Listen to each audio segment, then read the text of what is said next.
En Ouganda, les Rwandais veulent absolument avoir des terres leur appartenant.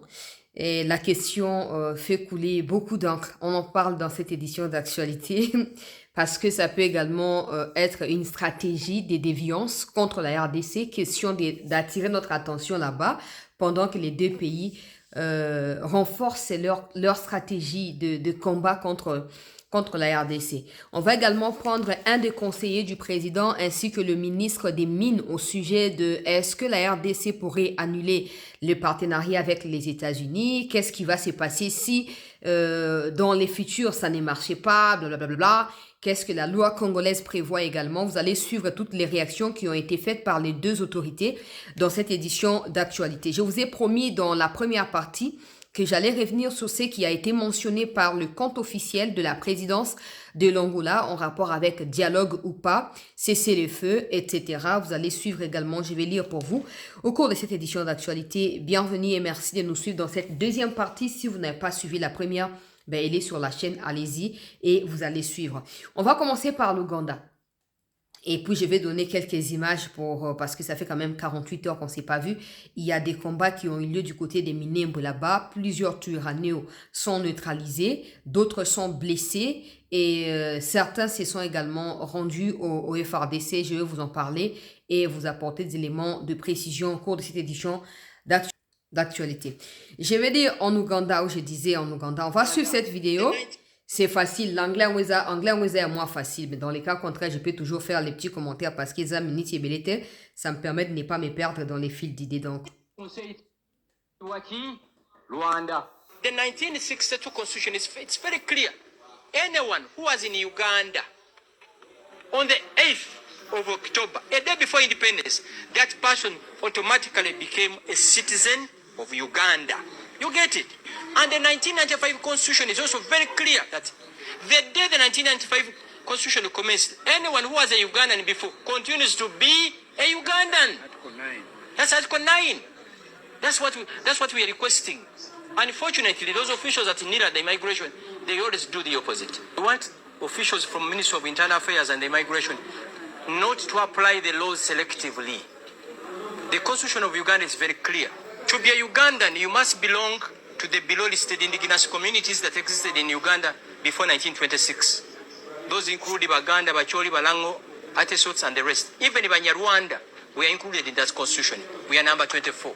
Unfortunately, these officials at the Ministry of Internal Affairs, when they're interviewing candidates who happen to be Banyarwanda, the questionnaire changes. Ça, c'est, je pense, c'est un avocat ou c'est parmi ceux qui ont organisé cette activité. Alors, pour ceux qui suivent un peu de très près, depuis un moment, il y a des petites tensions, on va dire comme ça, du côté de l'Ouganda. J'ai dit des petites tensions parce que je ne peux pas échapper dans mon esprit ou faire échapper de mon esprit le fait que Museveni a donné naissance en termes de pouvoir à Paul Kagame. Donc, pour moi, c'est vraiment l'arbre et sa branche. Donc, pour moi, ils ne peuvent pas se séparer, en fait. Ils peuvent dire ce qu'ils ont à dire, ils peuvent s'acharner les uns contre les autres, mais c'est pas la première fois. Bon, bref, dans la vidéo, on dit, ces messieurs parlent un peu comme porte-parole de toutes les autres personnes qui sont assises dans la vidéo. Il explique que ces gens-là sont discriminés. C'est le mot qu'ils ont choisi, en fait, c'est ça. Ils passent tout leur temps à se pavaner dans le monde alors que leur pays n'est même pas en guerre. Les Congolais eux-mêmes, là, ceux qui ont fui le Uvira, là, certains sont allés à Bukavu. D'autres, cas de force majeure, Bakena Burundi. Mais eux, ils ne sont pas en guerre. Mais ils sont partout, en Tanzanie, en Ouganda, en RDC, au Burundi. Et ils veulent absolument qu'on les traite comme des extraterrestres. Là, on dit dans la vidéo que le monsieur explique d'abord que la loi de l'Ouganda ou la constitution de l'Ouganda est claire et ougandais, tout celui qui est autochtone ou celui qui appartient aux communautés qui ont existé à partir de 8 octobre 1962, parce que c'est en fait le jour qui a précédé l'indépendance de l'Ouganda. Et il ajoute, il dit que quand la constitution de l'Ouganda a été révisée en 1995, le même article a été maintenu. Donc, que vous soyez les Banyarwanda, que vous soyez les autres tribus qu'il a citées là, je ne sais pas si là-bas c'est tribus, c'est quoi, bref, des communautés qu'il a citées, mais du moment où vous êtes en Ouganda, avant la date de l'indépendance, vous êtes ougandais. C'est ce que ça dit là-bas. C'est la même chose dans l'article 10 de la Constitution de la RDC. C'est là encore que si vous ouvrez bien les yeux, vous comprenez que la Constitution congolaise est l'œuvre de AFDEL et non des réalités congolaises. Quand je dis AFDEL, je parle de Ouganda et Rwanda. Parce que dans l'article 10 de notre Constitution, c'est très clair. Et Congolais, tout celui qui appartient aux tribus, aux ethnies, aux tribus qui ont constitué la RDC en date de l'indépendance. Donc, si on retrouve le même article dans son intégralité au sein de la constitution de l'Ouganda, il faut qu'on aille du côté du Rwanda pour voir également ce que ça donne. Ça signifie que cette constitution de la RDC est plutôt régionale que particulière appartenant à la RDC par rapport à histoire et à RDC. C'est important, c'est très important. Je vais en parler dans une vidéo sur TikTok, ce sera mieux. Ça, c'est ce qu'il dit. Donc, la constitution de l'Ouganda a été révisée en 1995. Et dans la nouvelle version, c'est écrit la même chose. Maintenant, eux se sentent discriminés par les officiers ou des offices d'immigration à travers le ministère de l'Intérieur. Parce que à chaque fois qu'ils vont dans des interviews pour renouveler leur carte ou leur séjour et tout ce qui va avec, s'ils disent qu'ils sont Banyarwanda, ces lois-là ou cet article-là qui leur donne la nationalité est changé par l'office d'immigration au niveau de l'Ouganda. Donc, ils appellent le gouvernement ougandais au respect de la constitution même qui leur accorde la nationalité. Bon, accorder la nationalité ne signifie pas accorder des terres. On peut être de nationalité et ne pas avoir des terres. C'est ça qui provoque ce qui se passe dans l'Est de notre pays aujourd'hui. On a tous les documents. Vous pouvez vous voiler la face à vous-même, vouloir faire plaisir à une catégorie de personnes, c'est vous. Mais la vérité est telle que quand on donne la nationalité, on a également le pouvoir de pouvoir le récupérer si vous ne savez pas. Le retirer, on peut le faire. Mais avoir la nationalité d'un pays ne fait pas de vous propriétaire de terres de ces pays-là. Il y a plusieurs exemples qu'on peut donner. C'est comme ça que tu vois, il y a des gens même dans certaines constitutions, je pense la nôtre aussi, il est exclu à une certaine catégorie de personnes de pouvoir devenir de président. Parce qu'on suppose que pour être président, il faut qu'on ait des terres, il faut qu'on ait la nationalité, mais des terres, mais qu'on n'ait pas non plus à partager sa loyauté avec d'autres pays. Aux États-Unis, c'est comme ça. Mais ici, ils disent qu'ils ont droit aux terres. Ils se sentent discriminés, donc ils ont besoin d'avoir leur propre terre pour diriger en haut, moko. Et ça chauffe maintenant. Récemment, on a tous suivi les fils à Museveni qui a demandé à ce que le gouvernement soit déchu parce que pesaki bande rwandais nationalité teto renouveler ba carte na bango 18 ans. Bon, je ne sais pas vraiment quand il dit Bandeko Nabango si c'est vraiment parce que sa mère est rwandaise. Peut-être la femme à Kagame, on ne peut pas savoir. Ou peut-être sa mère biologique est rwandaise, je ne sais pas. Parce que son père même, on ne sent pas Museveni dans les blablabla. Maintenant, je suis en train de me poser la question. Est-ce que le fils est vraiment celui qui va succéder à son père? Parce que son père, il parle pas. Peut-être parce qu'il a vieilli, peut-être. Physiquement, on sent qu'il est vraiment amoindri et tout. Mais le fait que son fils soit autant engagé dans tout ce qui concerne le Rwanda commence à intriguer. Où se trouve sa partialité en tant que fils ougandais quand il s'agit des autorités ougandaises qui sont confrontées à cette histoire du Rwanda? Vous voyez. Donc son fils à Museveni, il a dit non, il faut que tel ministre tombe, notamment le ministre de l'Intérieur et le ministre de Communication, parce qu'ils sont contre les Banyarwanda, il leur faut des terres, on va tout faire pour leur donner des terres. Or, le gouvernement a le mandat officiel du père de Museveni, qui est le président, du père du fils qui est Museveni. Donc, ils ont le mandat de pouvoir parler au nom de Museveni et au nom de l'État ougandais. Maintenant, le problème se pose. D'un côté, le fils à Museveni, ou soutient je sais pas quoi, ces gens. L'autre côté, il y a le gouvernement de Museveni qui estime qu'ils peuvent avoir la nationalité. Ils peuvent renouveler leur carte, mais ils n'ont pas le droit aux terres au niveau du territoire national ougandais. C'est là où se trouvent les problèmes. Il y a quelques années en arrière, ce genre de problème a été évoqué. Je vais vous mettre une vidéo d'une dame de RFI. OK? La dame, elle explique un peu il y a quelques temps comment une église en Ouganda a été fermée par les services de sécurité et les agents de l'ordre ougandais parce que cette église appartenait à ces mêmes gens qu'on appelle Banyarwanda ici. Et ces gens-là étaient en fait des espions au service des Kagame. Le problème qui s'est posé à l'époque-là, c'est que ces gens-là utilisaient l'église comme lieu de rassemblement pour partager le message qui leur venait du Rwanda et voir comment ils allaient mettre cela en exécution. Mais surtout, ils comptaient sur certains Banyarwanda qui travaillent déjà dans le gouvernement de Museveni. Ce qui fait en sorte que comme Museveni est un dictateur, Kagame l'est aussi. Mais les deux pays ont aussi des divergences en rapport avec, par exemple, leur implication dans des conflits à l'est du Congo ou leur confrontation de 2002-2003 au niveau de Kisangani. Donc, ils ont un peu comme de la méfiance mutuelle. Alors, la journaliste est ici en train d'expliquer que plus de 40 personnes ont été alors arrêtées par les autorités ougandaises pour espionnage au profit du Rwanda. Le Rwanda, comme dans ses habitudes, a nié les faits. A nié les faits. On va mettre la vidéo, vous allez suivre.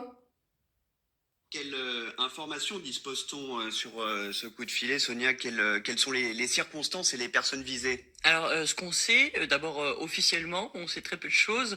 Ce qu'on sait, c'est que les renseignements militaires ont mené un raid sur une église qui se trouve sur la route d'Entebbe, donc tout proche de Kampala, une église qui s'appelle Kibuye et qui n'aurait disons fidèles que des Rwandais, et c'est cette église donc qui a été visée par les renseignements militaires, qui était accompagnée par la police mais qui ne servait apparemment qu'à faire un cordon de sécurité. Donc la police dit ne pas savoir grand chose sur cette opération. Les renseignements militaires, ça dépend de l'armée. Le porte-parole de l'armée dit que les enquêtes sont en cours et que c'est en lien avec la sécurité nationale, mais ne veut pas donner de plus de détails.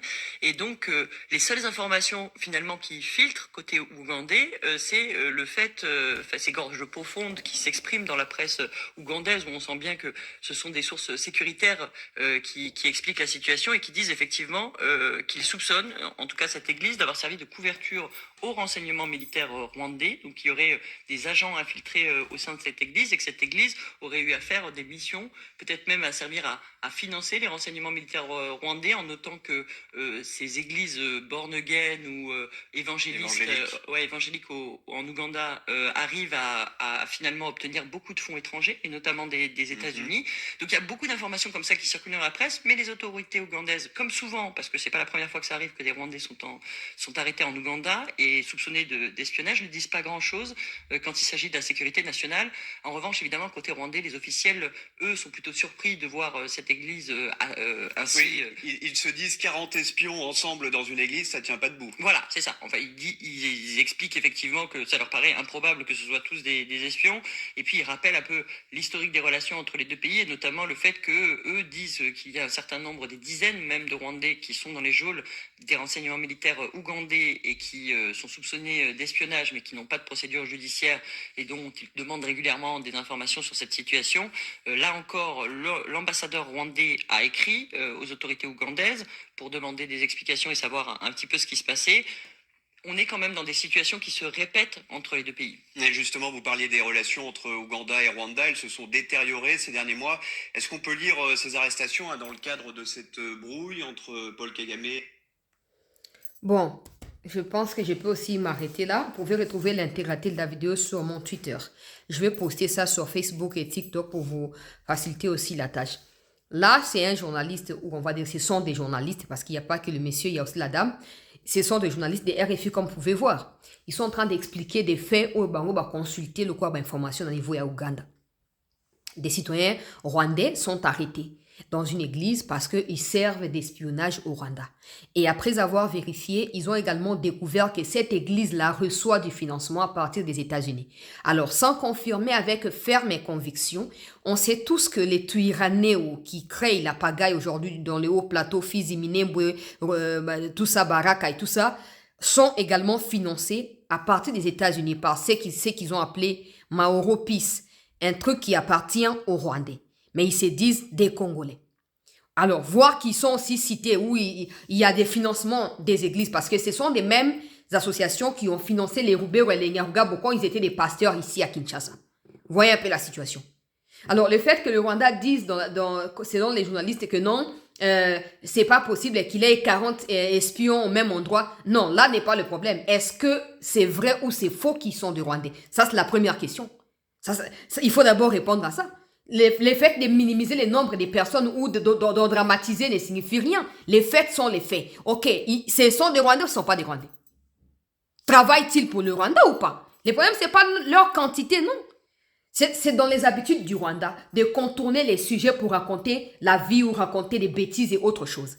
Mais moi, ça, je considère ça de deux manières. En deux manières, si vous voulez. La première, c'est que, comme Kagame est un dictateur, à ses côtés, il a un autre dictateur, il craint que la RDC, par exemple, parce que la RDC jusque-là n'affiche pas encore une attitude ferme face à Museveni, que cette coalition pousse Museveni à céder contre Kagame. Tout comme il craint que la déstabilisation du Rwanda puisse provenir de l'Ouganda. Ok, parce que les deux ont toujours eu des guerres de qui va mieux gouverner, qui va avoir de l'emprise sur quoi, par exemple sur les minéraux de la RDC, qui a droit à quoi alors que c'est pas un droit. C'est du vol et du pillage. Ça, c'est de un. Donc, ça peut être vrai. De un. De deux, ça peut être aussi une stratégie de manipulation. Ils savent que s'ils sortent ce genre de choses, la RDC sera peut-être attirée là-bas. Pendant ces temps, on ne verra pas l'aspect de connivence entre les deux où ils sont en train de renforcer les relations pour continuer à déstabiliser notre pays. Donc, il faut prendre ça de deux manières. Mais il y a une information qui est fondamentale ici, c'est que le fait qu'ils aient découvert que cette église a également des financements à partir des États-Unis, ça signifie qu'ils ont pris au sérieux le fait que l'église est soupçonnée d'être un appareil d'espionnage pour le Rwanda. Ça veut dire qu'ils sont réellement en train d'enquêter pour savoir comment ça se passe. Maintenant, la question est que biso beto sara ndengwana, to biso daka so kangi moto yoki ka okoyoka et puis esuki ndengwana. Sinon, il y a eu beaucoup de personnes. Certains même sont encore là, en train de travailler dans katia appareil à l'État. Mais ils sont des Rwandais. Ils sont des Rwandais. Si en Ouganda, où Museveni a aidé Kagame à le placer à la tête du Rwanda, ils peuvent en être là aujourd'hui. Vous pensez que c'est en RDC que Kagame aura pitié d'utiliser les Rwandais que vous mettez dans les institutions? Jamais. Ces Rwandais seront toujours des... c'est comme ça. Fermez les yeux comme vous voulez, mais la vérité finira par vous rattraper. La vérité finira par vous rattraper. Aujourd'hui, on déforme tous les combats des victimes. L'ambassadeur Zenon à Washington, à New York, au Conseil de sécurité, l'a dit. Il a dit que vaut ce qu'on appelle discours de haine face au massacre des Congolais sur le territoire rwandais. Sur le territoire congolais par des Rwandais. Il a posé la question à l'ONU. Que vaut ce que les Rwandais qualifient de discours de haine face au massacre que ces gens commettent sur nos populations congolaises sur les territoires congolais?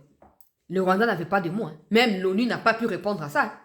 Mais nous, aujourd'hui, on veut canaliser les combats autour des... Il faut éviter ceci, il faut éviter cela. Bien à vous. Mais regardez Museveni qui a porté Kagame pour les placer là-bas. Aujourd'hui, ils ne s'entendent pas. Ce n'est pas vous qui serez épargnés. Hein. Vous ne serez pas épargnés. Hein. C'est pas en laissant les Rwandais se pavaner sous prétexte que parce qu'eux veulent être les Congolais, donc ils les sont absolument. Allez, beaucoup ici bas. Tala kuna nenge komiko yinda. Tala kuna nenge komiko yinda. Tota kana miso bango bango bazo bomana biso anga ntozate. Tozate d'ailleurs prière na tozali moto epela lisu koleka. Moto epela lisu ba bomana bien. Bien, parce que quand c'est le Congo, ils se mettent d'accord, non? Qui va piller quoi? Qui aura quelle milice? Qui fera quoi? Qui va exporter quoi? Mais bango na bango siko. Siko, ça chauffe parce que ces mêmes problèmes se situent également du côté de la Tanzanie. Il y a également ce même problème. Des gens qui veulent... La question c'est, Rwandais, écoutez-moi très bien. Pour ceux qui ont encore des capacités cognitives là, qui fonctionnent, des Rwandais, écoutez-moi très bien. Dites aux autres qui peuvent agir sans réfléchir ou sans penser au futur. Là. Dites-leur que votre président Kagame, là, il vous rend un très très mauvais service. Au lieu que vous soyez fiers d'être Rwandais, ça devient un sujet de honte pour lequel vous vous cachez. Vous voulez absolument devenir des Congolais, alors que vous ne l'avez jamais été. En Ouganda, c'est la même chose. Au Burundi, la même chose. En Tanzanie, la même chose. Finalement, posez-vous des vraies questions, chers Africains rwandais. Posez-vous des vraies questions. Est-ce que votre président vous rend un bon service ou il vous met un peu comme dans des dettes que vous serez payé, vous serez obligé de payer dans les jours à venir? Vous devez vous poser cette question-là. Est-ce que votre président ne vous place pas dans une sorte de prison dans laquelle vous devriez absolument vous battre pour vous sortir ou pour vous y sortir dans les jours suivants? Et si la réponse est oui, le président nous met dans un piège, alors révoltez-vous. Parce que posez-vous la question, le Rwanda n'est pas en guerre. Pourquoi il va vous pousser à devenir Congolais, Ougandais, Burundais, Tanzaniens? Soyez fiers d'être Rwandais. Assumez ce que vous avez. Que vous ayez des minéraux ou passez pas tous les pays dans le monde qui sont dotés de minéraux. Dieu sait pourquoi il a donné autant de choses à la RDC et rien au Rwanda. Peut-être que vous avez autre chose qu'on ne peut pas s'imaginer. Après, on ne sait pas. Mais au moins, concentrez-vous sur ce que vous avez. Je n'ai pas de leçon à vous faire, mais je suis en train de voir un peu dans les futurs. Qu'est-ce qui va se passer? Aujourd'hui, peut-être que vous avez la protection de Kagame. Pour certains, comme des Nyarugabo, les Rubewa et tout, ils sont là pour étendre ce que Kagame veut en Afrique, notamment dans la région des Grands Lacs. Mais quand Kagame ne sera plus là, ces gens ne seront même pas en mesure de s'auto-protéger. Conséquence, vous serez les premières victimes. Ok? Vous n'avez pas besoin de vous joindre à la RDC. Nous n'avons pas les mêmes combats. Nous ne sommes pas les mêmes peuples. Et nous n'avons pas les mêmes idéologies. Vous êtes Rwandais, nous sommes Congolais. Mais regardez en face les dangers dans lesquels votre président vous place. Et réfléchissez. Parce qu'une fois personne n'est éternel. Personne n'est éternel. Nous, Congolais, à l'époque, c'était des Zaïrois. Ils ont connu le tout-puissant Mobutu, qui a régné et sur le Rwanda en étant à partir du Zaïre ici. Hein? Mobutu est plus grand que Kagame. Ok? Mais quand les Congolais ont compris, peut-être qu'ils ont agi précipitamment ou de manière désordonnée. Mais quand ils ont compris que Mobutu, dans sa manière de faire les choses, ça allait porter préjudice sur les peuples zaïrois dans les futurs, ils ont pris leurs responsabilités. Ils ont dit non au président Mobutu. Non au président Mobutu. Après, il y a eu des trahisons en interne, mais le peuple était parmi les premiers à dire à Mobutu qu'on ne voulait plus de telle chose. Si tu ne changes pas, alors tu dois partir. Mais au Rwanda, vous êtes incapable de le faire. Sous prétexte que le régime est centralisé, le pouvoir est centralisé, même le pouvoir médiatique est centralisé. Tout dépend de Kagame. C'est faux. Un peuple capable de s'auto-libérer est un peuple redoutable. Vous ne devez pas vous asseoir derrière les mythes de si on sort dans la rue, ils vont nous tuer. Dans l'allure où vont les choses, votre président n'est plus en bonne posture par rapport à ses partenaires au niveau international. Vous devez normalement saisir l'occasion et dire non à cette manipulation, à cette exploitation de l'homme par l'homme. Parce que c'est même pas une manipulation, c'est l'exploitation d'un être humain par un autre. C'est ce que Kagame est en train de faire. Mais le pire, c'est qu'il ne le fait pas seulement entre vous-même, Rwandais. Vous devez normalement vous inspirer de ce qui s'est passé en 94 et vous dire, oh, on doit cesser. On doit éviter de faire ce genre de choses parce que demain, on n'aura certainement pas les couilles de résister jusqu'au bout. Mais vous regardez, à peine certains dénoncent, pas ceux qui sont au Rwanda, quelques 2-3 personnes dans la diaspora, ils disent la vérité. Même ceux qui sont dans la diaspora, ils n'ont pas peur, ils sont complices. Mais rassurez-vous que Mobutu est plus grand que Kagame. Mais aujourd'hui, on ne parle plus de lui. Ok? On ne parle plus de lui. Il reste dans l'histoire. Mais on ne parle plus de lui. Donc Kagame ne peut pas être éternel. Même les Hitler là, le proprement dit Hitler, il n'est plus là. Donc ce n'est pas Kagame qui est éternel. Pensez à votre futur. Si pas vous directement, pensez à vos enfants. Pensez à vos enfants. Parce que ce que nous sémons aujourd'hui, nous récolterons demain. D'une manière ou d'une autre. C'est un message que je lance à tous les Rwandais. Vous en avez intérêt. Même l'Ouganda, hein, avec qui vous êtes complices pour tuer au Congo, piller au Congo, l'Ouganda commence à se poser des questions. Les Ougandais, ils commencent à se diviser les autorités elles-mêmes. Certaines autorités ou certains ministres sont contre. D'autres sont pour. Conséquence, éclaboussement. Tout ça à cause de vous. Mais dans votre pays, il n'y a pas de guerre. Vous êtes tranquille. Et vous nous vendez le Rwanda comme un pays développé. Bravo.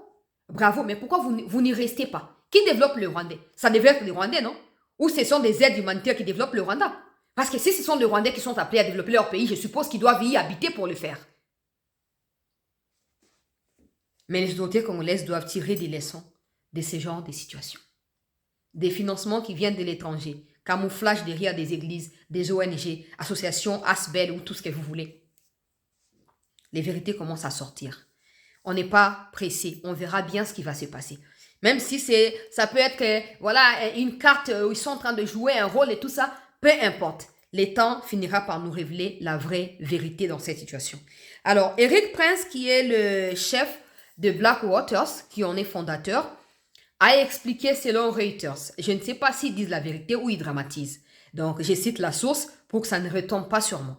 Alors, selon Reuters et selon TV5 Monde que j'ai vu, ils ont republié aussi, c'est que Eric Prince aurait dit que voilà, ces hommes qui sont particulièrement israéliens ont participé à des formations militaires qui ont permis la récupération d'Ouvira et sa sécurisation jusqu'à actuellement.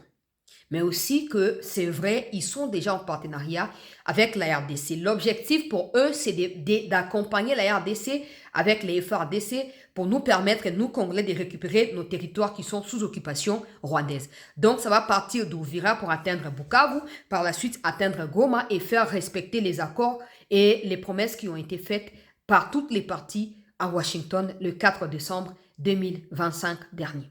J'ai résumé ce qui a été dit de part et d'autre. En ces moments, ces formations se poursuivent. Après, bon, moi, je sais que l'unité qu'on appelle IBU au sein des FARDC est une autre unité que je ne peux pas citer parce qu'ils ont un rôle fondamental dans ce qui se passe actuellement. Ils sont formés par des Israéliens, des Égyptiens et des Américains. Ça, on sait. Bon, maintenant, dire qu'ils sont Black Waters, là, je ne peux pas le confirmer, mais c'est ce qui a été rapporté par des médias que je viens de vous citer. Je passe. Prochain sujet ou prochaine information, je vais mettre les images rapidement de Wazalendo et FARDC avant d'aller sur la question des mines où je vous ai dit le ministre des Mines a parlé, mais également un des conseillers du chef de l'État a aussi parlé à ses propos. Je vais commencer par des images d'abord de Wazalendo, quelques armes qui ont été récupérées. Taiba metre donge le boro kabisa tumetosha kwa M23 kule mfro Birembe tuko navyo sana kabisa uliko zigando hapa ni jikando njo mwenye iko nayo njo ile umeiona bie hapa ni Bukendo tumefisa pero tu basi tu ne kusupport tu na kamuchongo kidogo juu tukunya mai njo ile. L'une des armes récupérées par les Wazalendo. Ici, c'est les renforts des Wazalendo qui arrivent quelque part au niveau des Minembwe, là-bas, autour des Minembwe, quelque part. Renforts des Wazalendo.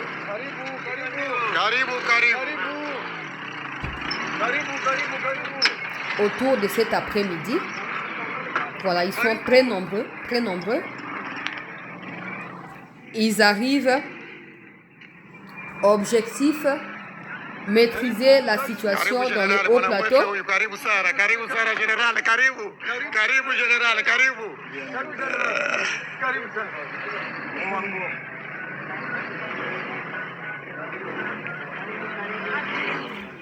Renfort des Wazalendo.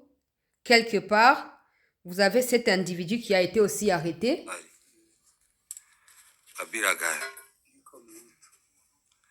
Muhutu. Unapatikana hapa. Patikana hapa. Il a été arrêté dans les hauts plateaux là-bas autour des Minembwe, là où je vous ai dit qu'il y a eu plusieurs morts du côté des Rwandais, des Twirwaneho. Et puis vous avez les FARDC qui perçoivent. Voilà, maintenant c'est le tour de la compagnie QG, 11e brigade défense principale. Voilà, le commandant d'unité est là. Le commandant d'unité est là, capitaine Masumboko est là. Voilà.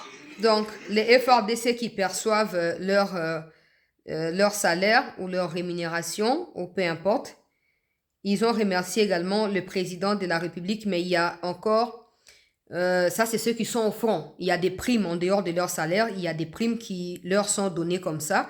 Le président avait déjà promis les $500 et tout. C'est ce qui est en train d'être fait en ces moments. Et j'apprends que d'ici, mi-mars, tous les autres seront également payés. En tout cas, j'encourage le ministère de la Défense à continuer. Ministère des Finances, ministère des Défenses, continuer à payer ces gens-là parce qu'ils méritent ces salaires-là au regard de ce qu'ils font comme travail énorme au profit de notre pays. Alors, j'ai également un message en rapport avec la situation des pays à partager aux autorités sécuritaires et plutôt militaires, j'allais dire. Certaines troupes ne sont pas payées. Je vais lire un des messages que j'ai reçu aujourd'hui en rapport avec cette histoire de paye parce que ils savent que baninga bani déjà au foutama donc ba o bazo zoate ba o ba zupe ba promesse depuis un moment bazo lingape ba rappeler par na autorité ce qui se passe. Bonjour ma sœur Chancela, courage et un coup de chapeau pour tout ton encouragement et sensibilisation sur tous les plans en ce qui concerne nous, tes frères qui sont au sein de l'armée. On n'a peut-être rien à te donner, mais on prie toujours de la même manière, tu veux les biens du pays, que Dieu te bénisse aussi. Juste vous rappeler que Ota de la Bisso kuna makambo na biso ya prime ya maison militaire. Tobandaki kozwa yango kaka na centre d'instruction ya Kitona. Mais depuis au lobela makambo wana ezwa solution ekomi koya na chaque unité. Exemple, centre d'instruction 200, école d'infanterie 250, école de santé à PCPC ba catégorie, hein, je ne dois pas tout citer pour voilà. Na continuer, notez bien tozwaka prime tozwaki prime ya août 2025. Si lelo tomonaka yango lisusu te, déjà 5 mois de retard. Mais tozo formé kaka tope maka awa na Kitona te. Donc o bandeko ya Kitona bazolo ba makambo ya prime na bango baza certainement ba instructeur. Bazolo ba pona bango bazu prime te depuis mois d'août, hein, ministre de la défense. Balobi keta on a bela ki makambo ba paye na bango boyoka ki bobande ko futa bango. Sauf que après wana banda août ba ozwa susu te, loka ba yebi question na boyoka ta bazongi pa na ngai ba yesu ko bela pona sa nini po na loba. Na sa ka par na ngai ya responsabilité. Basoldat tozo bimisa bango wana tozo mona ndenge bango bazo evre pe bazo zwa ba prime oyo omoni na video oyo na tindelio bazo zwa ba $500 ndenge mokonzi ya mboka alakaki. Biso batu tozo formé bango misère na misère depuis mois d'août. Mais bazo yebisa biso que maison militaire abimisa prime wana chaque mois. Abimisaka prime wana chaque mois, soki ekei état-major général FARDC ya FARDC et mon lisusu. À vous de plaider, s'il vous plaît. Nous savons que vous vous exposez, mais Dieu va vous protéger. Vous êtes dans nos prières. Merci. Nzamba continuer kopambola na musanyo sozo kosala. Message ezali ya bande kunanga bazwami na kati ya Kitona. Batindi kutu na ba audio mais pour la sécurité na bango na kopesa te et tout. Donc ministre de la Défense, ça il s'agit pas de vous critiquer, il s'agit de vous rappeler votre devoir de responsabilité. Vous faites le travail pour les moments de payer, pour mériter plus que reconnaissance à toute la République. Et ceux qui président bandi déjà repé sa bambongo boy, ils allaient faut soutenir dans ma moyenne en euro nyos. Par contre, il ne faudrait pas que certains se sentent écartés par rapport à avantage ceux qui forment ont le droit également d'avoir de quoi former pour bazana rigueur, pour ba meilleur il y a ba militaire na kati ya front na ndenge sengeli en rapport avec ba critères obino bosaka kuna pona makamba. Donc pensez aux instructeurs qui sont à Kitona. Pensez aux frères et sœurs congolais qui sont à Kitona en termes d'instructeurs. Ils sont pas payés. Faites-les. Je sais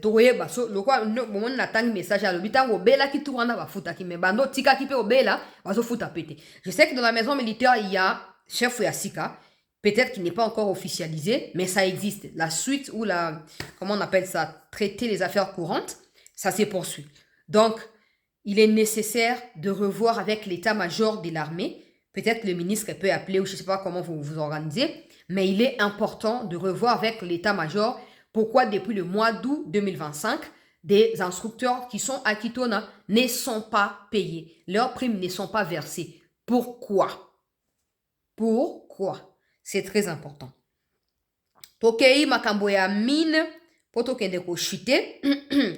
Na efsa kibino ke ba media kaka ba Reuters wana. Ba komi ono ministre ya mine ya Congo alobi ke soki États-Unis basali clarté bako Congo ko résilier partenariat wana ba pesa ona bato mususu, c'est faux.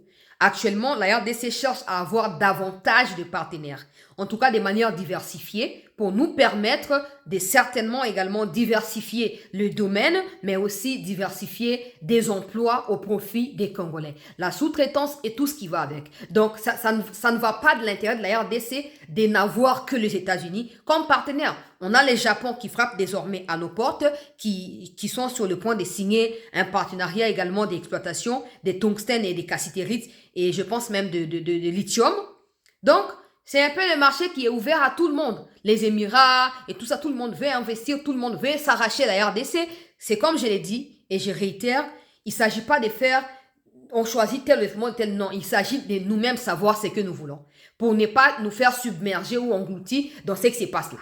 On tire profit des parts et d'autres et on en bénéficie, le peuple congolais. Point final. Donc, le ministère, on va commencer par le conseiller du président de la République qui a clarifié sur la question. Après, on va prendre les ministres des Mines qui lui aussi a parlé de la question. Et puis, on va aller du côté de l'Angola pour conclure. La délégation de la RDC séjourne à Cape Town pour parler du secteur minier congolais. Comme vous le savez, la RDC est riche en ressources et riche de sa dotation minérale. Elle est aujourd'hui au cœur des enjeux géostratégiques et géopolitiques. Et la RDC, dans le message porté par toute la nation, c'est valoriser ses ressources au travers de l'attrait des investisseurs dans le domaine de l'exploration, la transformation locale, un des piliers de sa nouvelle politique d'intégration des chaînes de valeur mondiale. Et 3, c'est la construction des compétences pour avoir une main-d'œuvre qualifiée au travers de notre jeunesse. Mais il faut aussi retenir, par rapport à ce que vous avez posé comme question, que la RDC est aussi ouverte à une diversification des partenariats. On les a eus par le fait que le code minier a ouvert le secteur minier aux investissements privés. Et donc la RDC ne va pas arrêter sa politique de diversification de ses partenariats.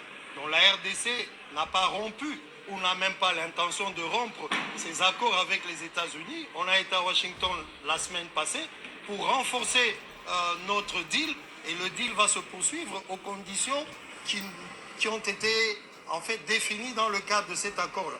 Donc l'information dont vous parlez est un peu erronée et peut-être que les thématiques sorties de leur contexte. Et pour l'instant, soyez rassurés, on aimerait rassurer tout le monde ici que la RDC poursuit son chemin et veut, au-delà de la stabilité et de la paix, attirer encore plus d'investisseurs dans le cadre de la transformation locale de ces ressources minérales. Voilà. Merci beaucoup, monsieur le conseiller du chef de l'État. Merci beaucoup. Je n'ai aucun commentaire à faire parce que tout ce que j'aurais pu avoir à dire, c'est ce que vous avez dit. Sous-traitance, diversification de marché et tout ça. C'est très clair, très limpide. Maintenant, ça casse toutes les rumeurs de la RDC veut stopper avec les États-Unis. La RDC après, dans le ballon d'Alingala. Hein? Et ça, donc, aux amoisi ou yebi qui aux anaba tout na yo nyoso. Au moins, les kamenenge zali, moto azo lula yo. On komi pesa boyembala moko te. On le bate ke loko alulinga za na mbongo ngape na mitiki te. Ata za na mbongo zota la PSK éthique na ye. Est-ce que moralité na ye? Est-ce que selon ba critères yo zo mi définir. Ok, ne komi soldete. Yango nazo lo babwe. Il faut tout ça comment ba ngungu ezo la kisake non. Toza nakati ya comment on peut appeler ça indigence.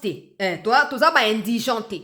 Toza na tout ce qu'il faut, tout ce que le monde envie. Donc, on peut s'attirer n'importe quel partenaire na Moutou na Moi parce qu'on a tout ce que le monde est en train de chercher en ce moment. Hein? Yaonga lobi bato kwa oyo akati rumeur na mokusi. Il a coupé court aux rumeurs. C'est terminé. Maintenant, Reuters a commis, moni ba RFI bazo republier avec beaucoup de force, c'est faux. Alobi bien c'est faux. Naza commentaire à kochate. Alobi wande sengel toyo kakaka. Tondimeli yango ndenge balobaka toyambi yango na esengo pona mbote. Tondimeli maloba ya conseiller ya mokonzi ya mboka. D'ailleurs, ça ne vaut plus la peine que je mette le ministre des Mines parce que lui et le ministre des Mines ont dit la même chose. Donc, je m'arrête à lui. C'est très clair. Il n'y a rien eu de oh non, bah faut arrêter tout ça. T'es le kuta. On va aller du côté de l'Angola pour conclure. La rencontre bilatérale des défenses et sécurité entre la République démocratique du Congo et la République d'Angola a débuté ce mercredi 11 février 2026 à Luanda en présence des experts des deux pays. Cette réunion stratégique qui se tiendra pendant 2 jours comprend 2 étapes principales. La première consacrée à la réunion des experts conduite par le commissaire général de la police nationale congolaise Benjamin Alungaboni et celui de la police angolaise Francisco Monteiro. La deuxième étape est axée sur la réunion ministérielle qui sera coprésidée par le vice-premier ministre de l'Intérieur de la République démocratique du Congo, Chabani Luko, aux côtés de son homologue angolais Manuel Gomez. Dans son allocution à l'ouverture de cette rencontre, le commissaire général de la police nationale congolaise, Benjamin Alungaboni, a indiqué que les experts vont, au cours de ces travaux, analyser la dernière mouture du projet d'accord portant création de la commission mixte défense et sécurité entre les 2 États et aussi échanger sur la coopération policière. Notre tâche consistera à analyser sans complaisance, sans état d'âme, la dernière mouture du projet d'accord portant création de la commission permanente mixte défense et sécurité entre nos deux États. En sus, nos échanges porteront sur la coopération policière, ainsi que sur d'autres questions d'intérêt commun. En menant à bien ces travaux, nous répondrons avec diligence aux attentes de nos deux chefs d'État et de nos populations. À savoir que cette session sera sanctionnée par la signature de l'accord portant création de la commission permanente mixte défense et sécurité et bénéficiera également du traitement des questions d'intérêt commun en attendant la convocation proprement dite de la session défense et sécurité. Par ailleurs, la réunion ministérielle conduira ses travaux à l'adoption du rapport des experts et la signature du communiqué conjoint. Partage d'informations, on va appeler ça partenariat sécuritaire entre notre pays et l'Angola. On a toujours eu des très bonnes relations et on a toujours ensemble prévenu n'importe quelle sorte de danger. Ça, c'est la première information en ce qui concerne l'Angola. Le reportage est clair, donc il n'y a pas non plus de commentaires à faire là-dessus. On va lire maintenant ce que la présidence angolaise a écrit sur son compte Facebook, parce qu'ils n'ont pas de compte Twitter, ils n'ont que des comptes Facebook comme compte officiel de la présidence angolaise. Ils ont dit, commission, suite à la rencontre qui s'est tenue lundi dernier à Luanda entre le président de la République d'Angola, Manuel Gonçalves Lourenço, le président du Togo, Faure Esozima Gnassigbe, président de la RDC, Tshisekedi, et ancien président du Nigeria, Obasanjo. Et après consultation des parties concernées, la République d'Angola propose l'entrée en vigueur d'un cessez-le-feu entre le gouvernement de la RDC et les supplétifs de l'armée rwandaise M23 à partir des 12 heures des 18 février prochain, en attendant une prononciation publique d'acceptation de la proposition des dates. Concernant les débuts de la phase préparatoire du dialogue intercongolais qui se déroule à Luanda, nous annoncerons en temps voulu. Donc, phase préparatoire, ça signifie rencontre peut-être en prélude. Peut-être Joao Lourenço va rencontrer les Fayulu là-bas ou les gens et tout et tout. Donc ça, c'est en ce qui concerne les propositions pour les dialogues. Encore, comme je vous ai dit, c'est au président de décider comme il avait dit lui-même. Il n'y a pas de commentaire. Alors, et vous avez également là, on nous parle de cessez-le-feu qui doit rentrer en vigueur les 18. La date a été proposée aux parties prenantes, donc Rwanda, RDC et les supplétifs du Rwanda sur le territoire congolais. Aujourd'hui, on a vu qu'un hélicoptère de MONUSCO, pour la première fois, a atterri au niveau de l'aéroport de Goma. Depuis presque un an, plus d'un an aujourd'hui, après la chute de cette ville. MONUSCO, qui est dans l'agenda de la résolution 2773 de l'ONU, qui également annonce dans son premier article le cessez-le-feu immédiat. Ici, vous avez un peu comme le processus de Washington, qui est représenté par des chefs d'État qui étaient présents à l'entérinement, qui font pression pour la réouverture, plutôt pour les cessez-le-feu. Alors, on peut dire que les efforts sont consentis de part et d'autre pour emmener à l'exécution des accords ou des engagements qui ont été pris par les parties devant des témoins du monde. Alors, on ne sait pas encore si les parties de la RDC, c'est clair, nous on veut la paix, donc cesser les feux, c'est ce que nous on a toujours voulu. Mais on ne peut pas cesser les feux pendant que les armes retentissent sur notre territoire. Donc, on est dans l'autodéfense un peu. On verra bien de l'autre côté qu'est-ce qui va se passer. Ça ne signifie pas que l'armée ne travaille pas. Je vais montrer les images de comment l'armée est en train de mettre en déroute les Rwandais dans le haut plateau de Minembwe là-bas. Donc ne venez pas dire « Moi, je n'ai jamais aimé le dialogue. Je n'aimerais jamais des histoires à l'amiable là. Je n'aime pas. » Mais après, moi, mon avis ne compte pas. Le président a la charge de la République. Il sait ce qu'il y a de mieux certainement pour la RDC. Donc, regardons ce qui va se passer et on vous reviendra avec des éléments nouveaux. J'ai évité de faire des commentaires sur certains sujets, pas parce que je ne veux pas, mais parce que j'ai estimé que tout ce qui a été dit est suffisant et clair. Donc, n'allez pas dire, comme quoi éviter ma commentaire, n'allez très bien. Merci d'avoir été avec nous dans cette édition d'actualité. Restez d'ailleurs là. Je peux vous revenir à tout moment dès qu'il y a quelque chose de nouveau. Sinon, on va se retrouver demain. Prenez soin de vous et bonne suite des soirées à tous.